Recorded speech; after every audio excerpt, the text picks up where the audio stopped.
Hello, my name is Joshua Montgomery, 38 years old. I am the governor of the state of Oregon, but don't rush to assume that I was born into this seat of power or that I grew up basking in the glow of fame. No, my path to this point was anything but paved with roses. It was filled with scars, sleepless nights, and arguments that felt like they were tearing my heart apart. If you ask me what brought me to where I am today, I'd say it's faith.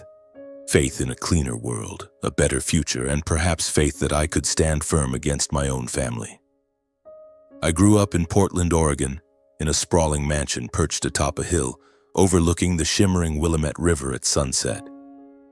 From the outside, the Montgomery family home looked like a palace, white marble columns, towering glass windows, and a meticulously tended garden bursting with vibrant red roses. But inside it was as cold as a block of ice. That was where I learned that money and power never equate to happiness. My family was a dynasty, a name known throughout Portland, Montgomery.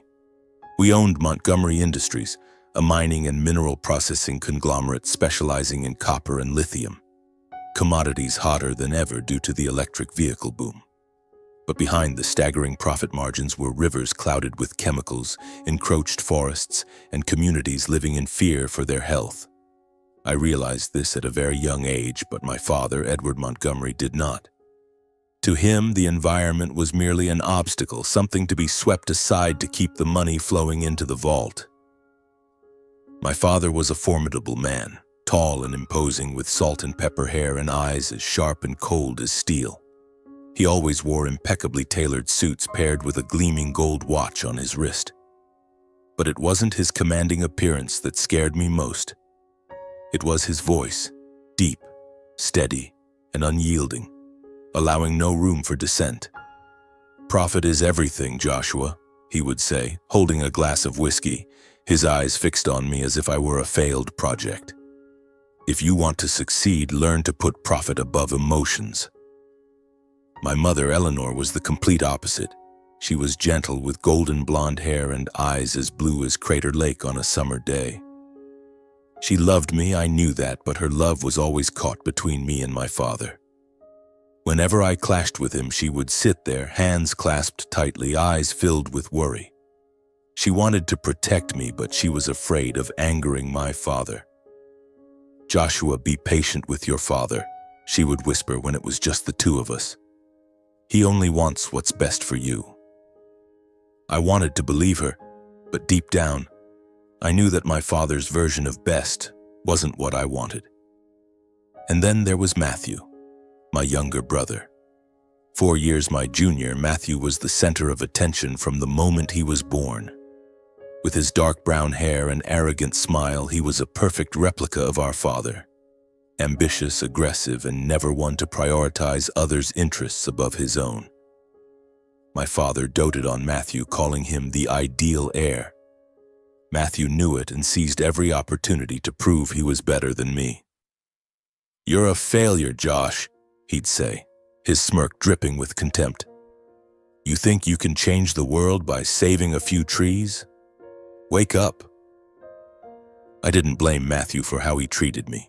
He was only following what our father taught him, that money was the measure of success and the weak were those who couldn't make it. But every time I heard his mocking words, my heart ached. Not because I craved his respect, but because I knew deep down he was just another victim of our father's warped mindset. The conflict between me and my family began when I was young, but it erupted when I was 15. One summer afternoon, I accompanied my father to a copper mine owned by the company on the outskirts of Portland. I still remember the acrid smell of chemicals in the air, the murky water flowing from the factory, and the weary eyes of the local residents. "Dad, what are we doing to this river?" I asked, my voice trembling. He just laughed, patting my shoulder as if I'd told a joke. "That's the price of progress, Joshua. You'll understand when you grow up." But I didn't understand, and I didn't want to. From that day on, I started paying closer attention. I read about rivers poisoned by industrial waste, forests razed to make way for mines, and children in towns near the mines falling ill from contaminated water. Every time I tried to talk to my father about it, he brushed me off. "You're too sensitive," he'd say. "The world doesn't run on emotions." My childhood years passed in endless arguments. Every dinner at the Montgomery Mansion was a battlefield. I tried to explain that we could mine more sustainably, that new technologies could reduce pollution. But my father looked at me with disappointment while Matthew sneered, calling me a delusional dreamer. My mother, as always, remained silent, her hands gripping her napkin tightly. The breaking point came when I was 17. My father wanted me to study business at Harvard, where he had gone to eventually take over Montgomery Industries. "That's your path, Joshua," he said, his voice heavy with authority. "You were born to carry on this company's legacy." But I didn't want that. I couldn't imagine myself sitting in a lavish office, signing contracts that would continue to poison the river where I used to fish as a child. Instead, I chose the University of Oregon, home to the state's best environmental science program. That decision was the final straw. My father summoned me to his study, where he sat behind his oak desk with our family portrait hanging on the wall. "You're betraying this family," he said, his voice icy. "If you choose this path, don't expect a single cent from me." I stood there, my heart pounding, but I didn't back down. "I don't need your money," I replied, knowing full well I was setting myself on a treacherous path. "I'll manage on my own." My mother cried when I left home. She hugged me tightly, whispering that she would always love me, but I knew she couldn't do more. Matthew, of course, didn't miss the chance to mock me. "Good luck with your plants, Josh," he said, his smile laced with malice. "Don't come crawling back when you fail." I left the Montgomery Mansion with a backpack, a few $100s in savings, and a dream bigger than the Cascade Mountains. I didn't know if I could change the world, but I knew one thing. I wouldn't live a life where I had to look in the mirror every day and feel ashamed. Leaving the Montgomery Mansion felt like stepping out of a gilded prison. No more suffocating dinners under my father's disappointed gaze. No more of Matthew's razor-sharp taunts. But freedom always comes with a price. On my first day at the University of Oregon, I stood in front of the ivy-covered red brick dormitory, feeling both exhilarated and terrified. Eugene, where the university was located, was a small town with tree-lined streets and crisp, clean air, a far cry from Portland's glitz. But I quickly realized that without my father's money, college life was anything but easy. Tuition, textbooks, rent, all of them weighed on my shoulders like boulders. I applied for scholarships, but they only covered a fraction of the costs. So I started working, taking any job I could find. My first job was waiting tables at a cozy little cafe near campus called the Green Bean. The place smelled of freshly roasted coffee, and its walls were adorned with paintings of Oregon's forests. I worked from early morning to late afternoon, my feet aching, but the customers' smiles and their stories of hiking trails or beloved rivers made it worthwhile. "You're an environmental science student, aren't you?" An elderly man with silver hair asked me once as I wiped down a table. "Good for you. Oregon needs people like you." Those small words of encouragement were the light that guided me through the tough days. But waiting tables wasn't enough to cover everything. I took on a part-time job as an environmental research assistant for a professor at the university, Dr. Clara Hensley. She was a petite woman with her hair tied up in a bun, but her passion for ecosystems was boundless. "Joshua, the environment isn't something we own," she told me during our first meeting. "It's something we borrow from future generations." I worked in her lab, analyzing water samples from rivers near mining sites, and each result hit me like a punch to the gut. Toxic chemical levels off the charts, mass fish die-offs, soil contaminated with heavy metals. Those numbers weren't just data, they were nature's cries for help, and I was determined to listen. My college years were an endless cycle. Study, work, sleep, if I was lucky, a few hours. Some nights I stayed in the library until the security guard knocked to signal closing time, my eyes burning from reading about land restoration. Some days I survived on peanut butter sandwiches because I couldn't afford anything else. But I didn't complain. Every time I looked out my dorm window and saw the misty Cascade Mountains in the distance, I told myself, "You're doing the right thing. You have to keep going." Meanwhile, my family seemed to have forgotten I existed. My father never called or wrote. Matthew occasionally sent texts, but only to brag. A new Porsche, a trip to Europe, or a lavish party at the mansion. "How's it going, Josh? Still hugging trees?" he'd write, followed by a smirking emoji. I'd read the messages, set the phone down, and not reply.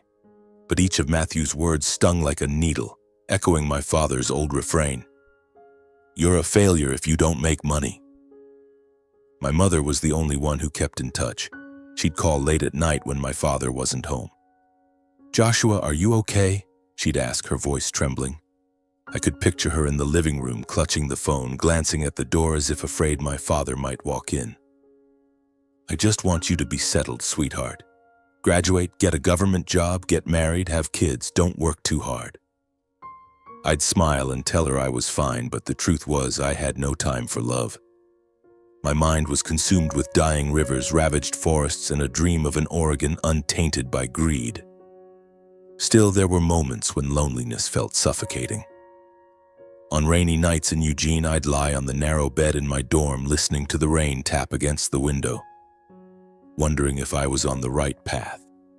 Was it worth it, trading my family and comfort for an ideal my father called fanciful? But the next morning, when I held a sample of clean soil from a restored site or saw a child in a park beaming because they could drink clean water, I knew the answer. It was worth it. All of it was. After graduating from the University of Oregon with a degree in environmental science, I didn't return to Portland. I couldn't face my father or endure Matthew's scornful gaze. Instead, I took a job at a small nonprofit in Bend, Oregon, focused on protecting water resources. The pay was low, the work grueling, but I loved every minute. I traveled across the state, from tiny towns along the Deschutes River to communities near mining sites, talking to residents, collecting data, and fighting to hold companies like Montgomery Industries accountable. One of my first projects was in a small town called Klamath Falls, where a river was heavily polluted by waste from a nearby lithium mine. The locals, mostly farmers and miners, lived in fear for their health. I still remember my first community meeting, standing before a skeptical crowd. "Who are you to tell us what to do?" An older man with a flushed face shouted. "You know we depend on this mine for our livelihoods." I took a deep breath, looked him in the eye, and said, "I'm not here to take away your jobs. I'm here to make sure your grandchildren have clean water to drink and clean soil to farm." The room fell silent, and from then on, they started listening. The Klamath Falls project lasted 2 years. I worked day and night, from analyzing water samples to writing reports for the state environmental agency. I met with lawyers, debated with mining company representatives, and organized peaceful protests. There were moments when I was threatened.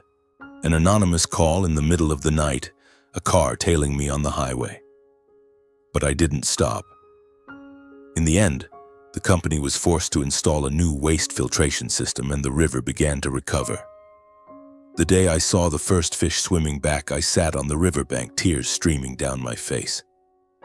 Not out of pride in myself, but because I knew I'd done something meaningful. But the success in Klamath Falls was just the beginning. I went on to work for other environmental organizations, leading projects from forest restoration in Rogue Valley to protecting wetlands in Malheur. My reputation grew not because I sought it, but because I never gave up. I became a speaker at environmental conferences, wrote articles for magazines, and appeared on local news. Joshua Montgomery, Oregon's young environmental activist, they called me. But every time I heard the name Montgomery, I thought of my father, his company, and wondered if one day I'd have to confront my own family. My mother called more frequently. She started sending money, small amounts secretly transferred to my account. "Don't tell your father," she'd whisper over the phone. I didn't want to accept it, but I knew she did it out of love, trying to make up for the years she couldn't stand up for me. I used the money for books, gas for field trips, and occasionally a decent cup of coffee. But I never told her what I was doing, never shared my victories or the nights I stayed up under pressure. I was afraid she'd worry, or worse, tell my father. Matthew, on the other hand, never changed. His messages grew rarer, but each one was still laced with venom. "Heard you're working for some Save the World outfit," he wrote once, attaching a photo of himself next to a yacht in Seattle. "Pathetic. Dad says you're the family's disgrace."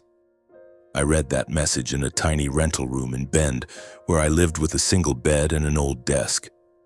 I wanted to reply, to scream that I didn't need his or my father's approval. But I just turned off my phone, took a deep breath, and got back to work. Despite the hardships, those years shaped me. I learned to stand firm under pressure, to talk to people who disagreed with me, and to hold fast to my ideals even when the world seemed against me. I was no longer the trembling boy standing before my father in his study. I was a man with a mission, and I knew that even if my family turned their backs on me, I would keep going. But I never imagined that my mission would lead me to the governor's seat of Oregon. If someone had told me 10 years ago that I would be leading a state, I would have laughed and told them to stop dreaming. I was just a guy chasing a dream of protecting rivers and forests, not a politician with polished speeches or calculated handshakes. But life, as I've learned, has a way of guiding you to places you never anticipated. It all started in Bend, after the victory in Klamath Falls. The river restoration project there didn't just save a water source, it restored faith in an entire community. The news spread quickly. Local papers dubbed me an environmental mentor, a title that made me both proud and uneasy. I didn't want to be a mentor. I just wanted to do what was right. But my reputation grew, and with it came invitations from all corners: environmental conferences, university talks, and even meetings with government officials. One autumn afternoon in 2023, as I sat in my small office in Bend reading a report on soil contamination in Rogue Valley, my phone rang. It was Sarah Hyland, a freelance journalist and a friend I'd known since my days at the University of Oregon. "Joshua, have you ever thought about running for office?" she asked, her voice brimming with excitement. I laughed, thinking she was joking. "Run for office? Me?" "Sarah, I'm an activist, not a politician." But Sarah didn't laugh. "Listen," she said. "The people of Oregon admire you. You've done things politicians only promise to do. This state needs someone like you." Sarah's words echoed in my mind for days. I didn't like politics, the empty gestures, the fake handshakes, the backroom deals. But I also knew that real change needed power. Not the kind of power to control, but to protect the rivers, the forests, and the communities harmed by pollution from corporations like my father's Montgomery Industries. I spent weeks deliberating. I walked along the Deschutes River watching salmon swim upstream and wondered if I had the strength to enter a world I'd always despised. But then I thought of the children in Klamath Falls, the farmers who lost land to pollution, and the forests ravaged by greed. If I didn't step up, who would? So at the age of 37, I decided to run for governor of Oregon in 2024. It was a crazy decision, and I knew I was up against seasoned politicians backed by millions in corporate funding. I had no money, no connections, and the Montgomery name, once my family's pride, was now a burden, as everyone knew my father's company was one of the environment's biggest adversaries. My campaign started humbly. My office was a small room in an old Portland building, furnished with folding tables and a handful of volunteers, students, environmental activists, and ordinary people I'd met through past projects. We didn't have much money, but we had belief. I traveled across the state, from small towns like Ashland to big cities like Salem, talking to people about what I'd seen. Dying rivers, vanishing forests, and broken promises. "I'm not promising you a perfect world," I said in every speech, "but I'm promising to fight for a cleaner Oregon, for our children." The first weeks were tough. My opponents attacked relentlessly, calling me an unrealistic idealist, an inexperienced upstart. a traitor to my tycoon family. Some articles even dredged up my past, mentioning how my father cut me off for refusing to follow the business path. But each criticism only made me more determined. I didn't need their approval. I needed the people's trust. Then something miraculous happened. People who'd heard me speak in Klamath Falls, Rogue Valley, and Malheur started showing up at my rallies carrying homemade signs. Joshua for clean water. Green Oregon, strong Oregon. Environmental organizations from big ones like the Sierra Club to small local groups began endorsing me. College students, young and passionate, became the backbone of my campaign, handing out flyers, posting on social media, and organizing fundraising concerts. "You're making history, Joshua," Sarah told me one night as we ate pizza in the office after a long day. I smiled, but inside I just hoped I wouldn't let them down. On election day, I barely slept.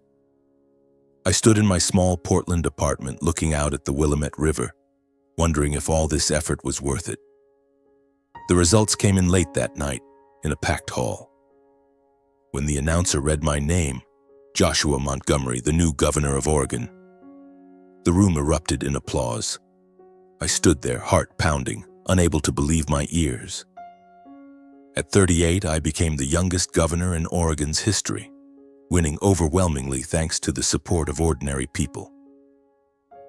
On Inauguration Day, I stood before the Oregon State Capitol in Salem under a gray January sky and took the oath. I wore a simple suit, not a tailored one like my father's. And in my speech I said, "I don't promise to please everyone, but I promise to work every day to protect Oregon's land, water, and air. Not just for us, but for generations to come." The crowd cheered, but I knew the road ahead would be fraught with challenges. Being governor wasn't what I expected. My office in Salem was a spacious room with windows overlooking a park, but I rarely had time to enjoy the view. Every day was a blur of meetings, reports, and debates.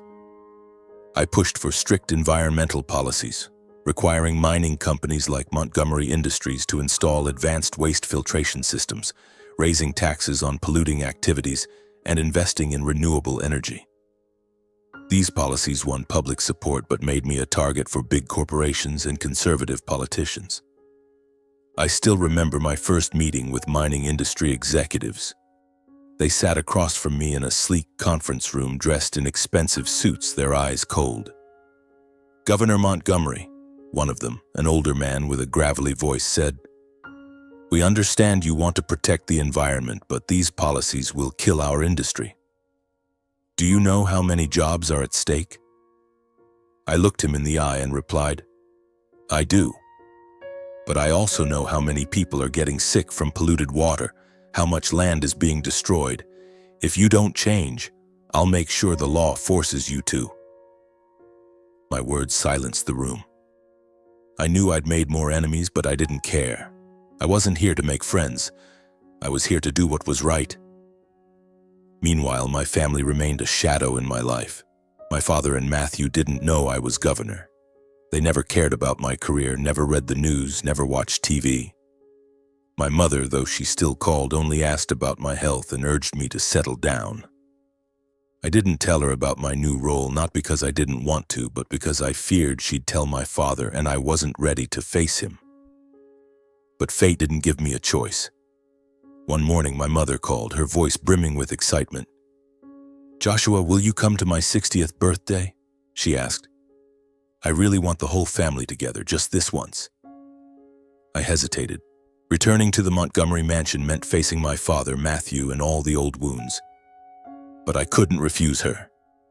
"I'll come," I said, though inside I knew that party wouldn't just be a reunion. It would be a battle, one I couldn't avoid. As I prepared for the visit, I learned that Montgomery Industries was under investigation for violating the new environmental standards I'd enacted. Part of me wanted to halt the investigation, not to protect my father, but because I feared it would tear the family apart. But then I remembered the murky rivers, the devastated forests, and the sick children. I couldn't back down. I was Joshua Montgomery, governor of Oregon, and I would do what was right, even if it meant confronting my own flesh and blood. The day I drove back to Portland, my heart felt heavy. I knew that at my mother's birthday party, everything would change. My father and Matthew would have to face the truth that I was no longer the failure they once mocked. And for the first time, I would confront them not as a son or a brother, but as a man who had found his own path. That day, I wore a simple navy suit, not the tailored kind my father or Matthew favored. In my pocket was a small box containing my gift for my mother, a silver necklace with a sapphire pendant, the color of Crater Lake, which she once said she loved. I hoped the gift would bring a smile to her face, even if just for a moment. But deep down, I knew that smile wouldn't last when I faced my father and Matthew. As I turned onto the road leading to the Montgomery mansion, my heart pounded. The house appeared as grand as ever in my memory. White marble columns, towering glass windows reflecting the glow of lanterns, and a garden of vibrant red roses under soft light. But it was no longer my home. It was an arena, and I was a gladiator without a weapon. I parked beside a row of luxury cars, Bentleys, Mercedes, Rolls-Royces, symbols of the elite world my father always prided himself on. A tuxedoed valet opened my car door, bowing. "Welcome, Mr. Montgomery," he said, his eyes flickering with surprise, as if he hadn't expected me to show up. I gave a faint smile and stepped into the grand foyer where the light from a crystal chandelier glowed like a moon. Inside, the air buzzed with festivity. A string quartet played in the corner, their violins blending with the chatter and laughter of high society guests, CEOs, politicians, judges, lawyers, and those my father called strategic partners. They wore expensive suits and evening gowns, holding sparkling glasses of wine. I felt out of place, like a salmon swimming upstream in an unfamiliar ocean. My mother was the first to see me. She stood near the banquet table wearing a pale green silk dress, her golden hair swept up. When her eyes met mine, her face lit up. "Joshua," she called, her voice trembling with emotion. She hurried over, wrapping me in a tight embrace, her familiar jasmine perfume stirring a pang in my chest. "You came," she whispered, her eyes glistening. "I was afraid you wouldn't." "I couldn't miss your special day," I said, handing her the gift box. Her hands trembled as she opened it, and when she saw the necklace, she smiled, a smile tinged with sadness. "You remembered I love blue," she said, her voice catching. I wanted to say something to comfort her, but then I saw my father approaching. Edward Montgomery was just as I remembered, tall, commanding, with salt and pepper hair and piercing cold eyes. He wore a black suit, his gold watch glinting on his wrist. But something was different. Deeper lines around his eyes, a slightly slower gait. Time had touched him, but it hadn't softened his presence. "Joshua," he said, his voice deep but devoid of warmth. "I didn't expect you to come." "I'm here for Mom," I replied, keeping my tone steady. My father studied me, his gaze probing, as if trying to gauge how I'd changed after years apart. But before he could say more, Matthew appeared like a gust of toxic wind. "Well, look who's here," Matthew said, his voice dripping with sarcasm. My brother looked like a younger version of our father. Dark brown hair swept back, a fitted gray suit, and that familiar smirk. He sauntered over, a glass of whiskey in hand, his eyes gleaming with malice. "The tree-hugging hero himself? What's with the cheap look, Josh? Still picking up trash in parks?" A few nearby guests chuckled, but their laughter faded when I met Matthew's gaze. "Hello, Matthew," I said evenly. "You look well. How's work at the company?" I knew the question would hit a nerve, as I'd heard Montgomery Industries was struggling with the new environmental regulations I'd enacted. Matthew's brow furrowed, but before he could retort, my mother took my arm, pulling me aside. "Don't mind Matthew," she whispered. "Today is my day. I just want the family to get along." I nodded, but inside I knew harmony was impossible. The party continued, but I felt like I was walking through a minefield. Every eye in the room seemed to watch me, some curious, some disdainful. I tried to blend in, making small talk with a few guests, but my mind was on my father and Matthew. They didn't know I was the governor of Oregon. They still saw me as the failure they'd mocked. Part of me wanted to keep my secret to avoid conflict, but I knew the truth would erupt sooner or later. That moment came faster than I expected. As everyone sat down for dinner in the grand dining room with its white porcelain plates and gleaming silverware, my father stood, raising his glass of wine. "Thank you all for joining us to celebrate Eleanor's birthday," he said, his voice carrying across the room. "The Montgomery family has always been proud of its achievements, and today we also welcome Joshua's return, though he's chosen a different path." A few guests laughed and Matthew smirked, looking at me like I was a joke. I clenched my fists under the table, fighting to stay calm. But then Matthew stood, clearly unwilling to miss his chance. "Allow me to say a few words," he said, his voice smug. "Our dear Joshua, as Dad said, has taken a very unique path. While we've been building the Montgomery Empire, he's been busy hugging trees, picking up trash, and doing jobs that, let's face it, lead nowhere. Right, Josh?" The room erupted in louder laughter, each chuckle slicing into my heart. I looked at my mother, who bowed her head, her hands clasped tightly. I looked at my father, sipping his wine, his face impassive. And I looked at Matthew, his arrogant smile burning into me. Part of me wanted to stand and walk out, never to return. But then I thought of the rivers I'd saved, the communities I'd protected, and the people of Oregon who'd trusted me. I wasn't a failure. And it was time they knew it. Before I could stand, another voice cut through the room. "Excuse me, may I say something?" It was Judge Richard Harlan, an elderly man with silver hair and a warm, steady voice. A longtime friend of my father's, he was one of the most powerful guests in the room. The room fell silent, all eyes on him. He stood, raising his glass, and looked directly at me. "I think we owe a round of applause to Joshua Montgomery, not because he's Edward's son, but because he's the governor of Oregon, the youngest in history, leading this state with rare integrity." The room seemed to stop breathing. My mother's wine glass slipped from her hand, shattering on the table. My father froze, his eyes wide, the first time I'd seen him lose his composure. Matthew stood, mouth agape, his whiskey glass tilting. Guests whispered, their gazes darting from Matthew to me as if unable to believe their ears. My blood surged, but I stood, offering Judge Harlan a faint smile. "Thank you, Judge," I said calmly. "I'm honored, and I also owe you my deepest thanks for your unwavering support during my recent campaign." I glanced at my father, his eyes a storm of confusion and anger. Matthew, after a moment of shock, let out a forced laugh. "Governor? You? This is a joke, right? What kind of scam is this?" He looked around, hoping for agreement, but no one spoke. Judge Harlan sat down, his gaze defiant, as if daring anyone to challenge the truth. My father stood, his voice icy. "Joshua, to my study now." He strode out of the room without waiting for a reply. Every guest watched his exit. The dining room was eerily silent, save for the echo of his footsteps down the hall. My mother clutched my hand, whispering, "Joshua, I didn't know." But I shook my head, signaling I was fine. I knew this was a confrontation I couldn't avoid. I followed him, feeling like I was walking into a lion's den. The study was unchanged. The oak desk, the family portrait on the wall, the scent of old books and faint cigar smoke.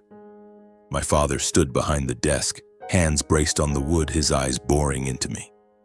"You're the governor?" he asked, his voice thick with disbelief. "Why didn't I know? Were you hiding it from me?" "I didn't hide it," I replied, standing tall. "You never asked. You never cared about my path." My words cut like a knife, and I saw him flinch. But he quickly regained his composure. "Very well," he said, his voice lower. "You're making things difficult for our company. Your policies, they're costing us millions. You can ease them for the family, can't you?" I looked at the man who had once been my entire world, now asking me to betray my principles. "No, Dad," I said firmly. "I'm the governor. I'm here to protect Oregon, not your profits.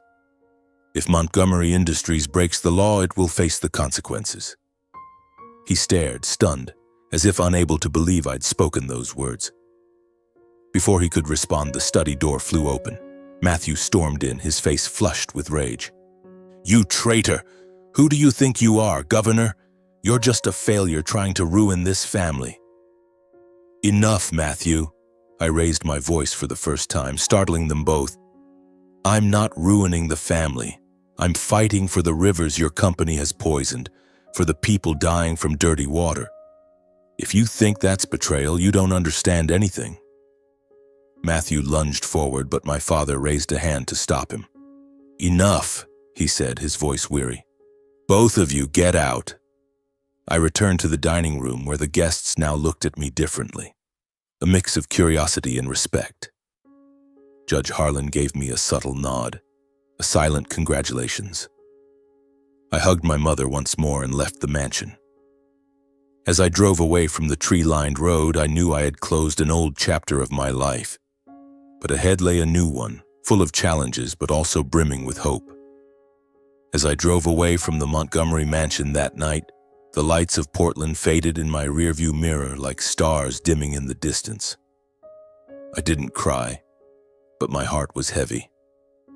My mother's birthday party wasn't just a reunion, it was a turning point where I confronted my past and declared I would never bow to what I believed was wrong.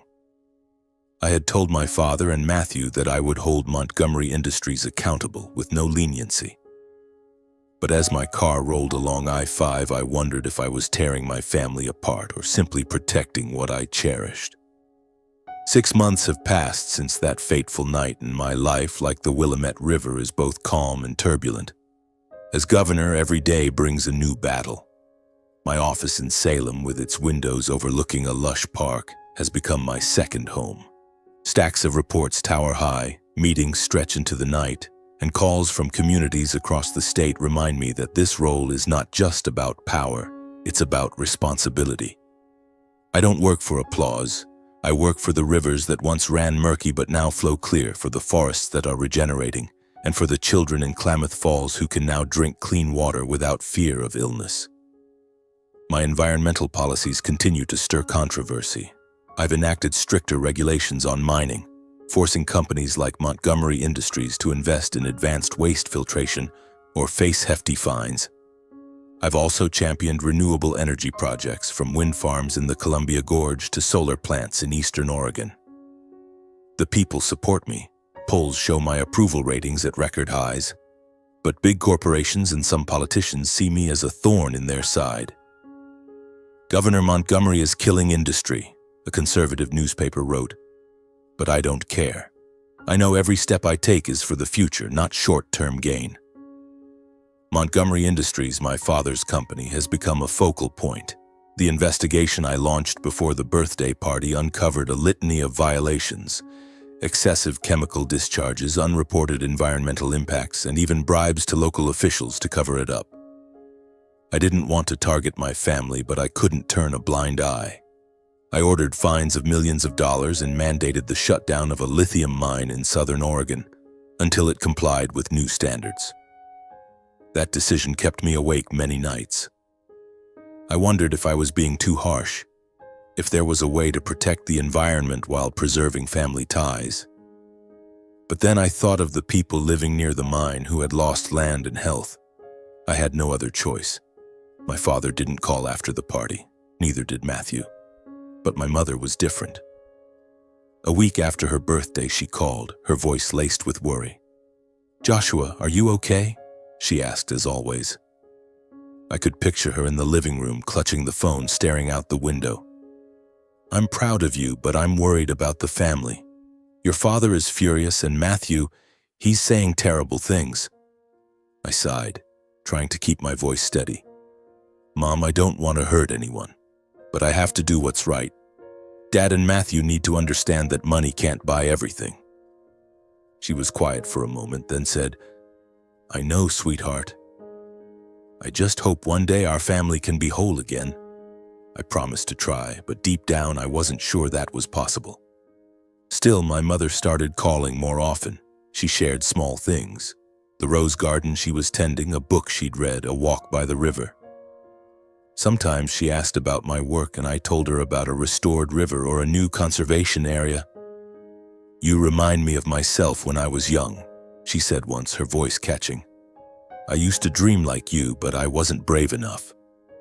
Those words made me realize that though she never said it outright, my mother had always supported me in her own way. One spring afternoon, as I was reading a report in my office, my phone rang. I glanced at the screen and my heart skipped a beat. It was my father. I hesitated, then answered. "Joshua," he said, his voice deep but no longer icy. "We need to talk." I agreed and we arranged to meet at a small cafe in Portland, a place untainted by the Montgomery mansion's shadow. When I walked into the cafe, my father was already there, wearing a simple dress shirt, no gold watch. He looked older, wearier. We ordered coffee, and for a few minutes neither of us spoke. Finally, he broke the silence. "I didn't realize how far you'd come," he said, staring at his cup. "I thought you were just a dreamer, but I was wrong." Those words from a man who never admitted fault stunned me. "I don't agree with your methods," he continued, "but I see what you've achieved. The people respect you, and so do I." I didn't know what to say. Part of me wanted to forgive him, to hug him like I did as a child. But another part remembered the years he turned his back, the words that cut like knives.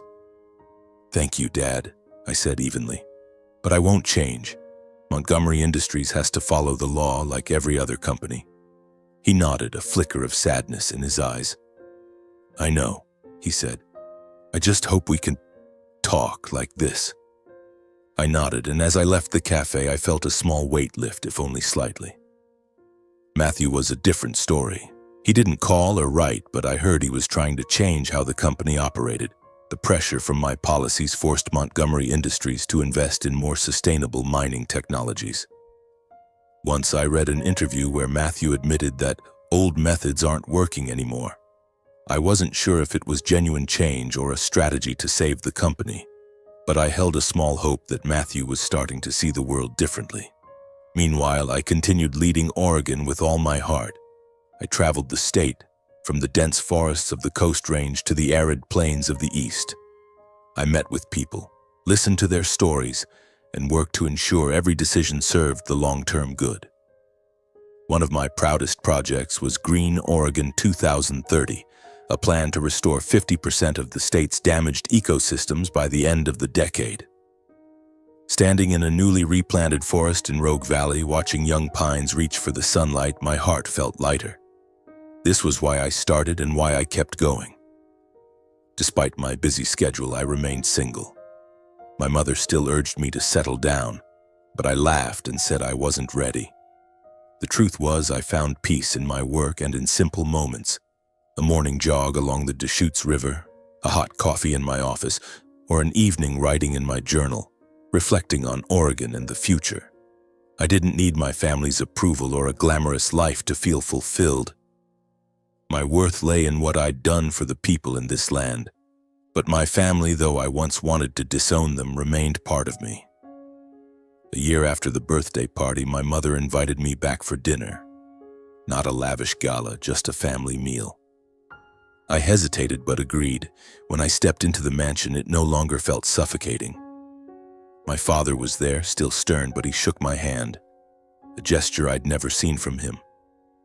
Matthew was there too, and though he said little, he didn't mock or taunt. The dinner was awkwardly silent, but my mother smiled throughout, and I knew that though imperfect, this was a first step. As I left the mansion that night, my mother hugged me tightly. "Thank you for coming back," she whispered. I looked at her, seeing the lines around her eyes, but also a spark of hope. "I'll always come back, Mom," I said, and this time I knew I meant it. Looking back on my journey, I've realized that success isn't money or power, as my father once taught. It's looking in the mirror without shame, knowing you've lived true to your heart. I haven't changed the world, but I've changed Oregon, one river, one forest, one life at a time. And above all, I've changed myself, from a boy afraid of his father to a man who stands for what he believes. My message, if you care to hear it, is this. Hold fast to your ideals even if the world turns its back. Don't fear being underestimated, don't fear failure, and don't fear walking a path no one understands, because in the end, integrity brings respect, not just from others, but from yourself. And that, above all, is what matters most. I'm still here in the governor's office, looking out at the Willamette River shimmering under the sunset. I don't know what the future holds. Perhaps new challenges, new battles, and maybe one day a truly reconciled family. But I know one thing. I will keep going, like that river, flowing forward, never stopping.